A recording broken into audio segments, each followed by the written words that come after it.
Hello guys, എല്ലാ മാന്യ ഹോമോസേപ്പിയൻസുകൾക്കും വീണ്ടും എൻ്റെ അടുത്ത വ്ളോഗിലേക്ക് നമസ്കാരം. ഇപ്പം നമ്മൾ ബാക്ക്ഗ്രൗണ്ടിൽ കേട്ടോണ്ടിരിക്കുന്നത് ഈ വൈറ്റ് ത്രോട്ട് കിങ് ഫിഷറിൻ്റെ കോളാണ്.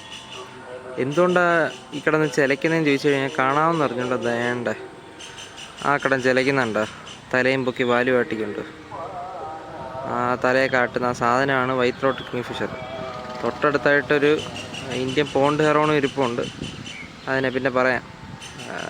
അപ്പം നമ്മുടെ ഫസ്റ്റ് വ്ളോഗിൻ്റെ അകത്ത് പറഞ്ഞിരുന്ന് ഇത്തുങ്ങൾ മുട്ട വിരിഞ്ഞിരിക്കുകയാണ്. ആ കൊച്ചുങ്ങളിപ്പം ജുവനൈൽ സ്റ്റേജായിട്ട് പുറത്തിറങ്ങിയിട്ടുണ്ട്. കൊച്ചിനെ ഇതുകൊണ്ട് മണ്ടയ്ക്കൊരു കൊച്ചിരിക്കുന്ന കാണാവോ എന്ന് എനിക്കറിഞ്ഞുകൂടാ. അവിടെ ഒരു കൊച്ചിരിപ്പുണ്ട്. ഇതാണ്ട ആയിരിക്കുന്നുണ്ട, ആ വാലാട്ടുന്നുണ്ട, അതെൻ്റെ കൊച്ചാ. ടോട്ടൽ 2 കുട്ടികളുണ്ട്. ഇപ്പോൾ ഒരാൾ ഇവിടെ ഇരിപ്പുണ്ട്, ഒരാളെ കാട്ടിൻ്റെ ഇടയ്ക്ക് എവിടെ ഒളിച്ചിരിക്കുക. അതിനിപ്പോൾ എവിടെയാണെന്ന് അറിഞ്ഞുകൂടാ. അതിൻ്റെ ഇടയ്ക്ക് എവിടെ ഒളിച്ചിരിപ്പുണ്ട്. അപ്പോൾ ഈ പേരൻ്റ് കിളി അവിടെ ഇരുന്ന് ചലിക്കുന്നുണ്ടോ. ഇവരിപ്പോൾ 2-3 ദിവസമായിട്ട് കൊച്ചുങ്ങൾക്ക് ഹണ്ട് ചെയ്യാൻ പഠിപ്പിക്കുന്നു. ഇവിടെ ഇരിക്കുമ്പോൾ തന്നെ അവർക്ക് ഫീഡ് ചെയ്യുന്നു. വെള്ളത്തിൽ കൂടെ എങ്ങനെ മീനെ പിടിക്കേണ്ടതെന്ന് കാണിക്കുന്നു. പ്രാണികളെ പിടിച്ചിട്ട് മരത്തിൻ്റെ അടിയിൽ എങ്ങനെ അടിച്ച് കൊല്ലണ്ടേന്ന് കാണിക്കുന്നു.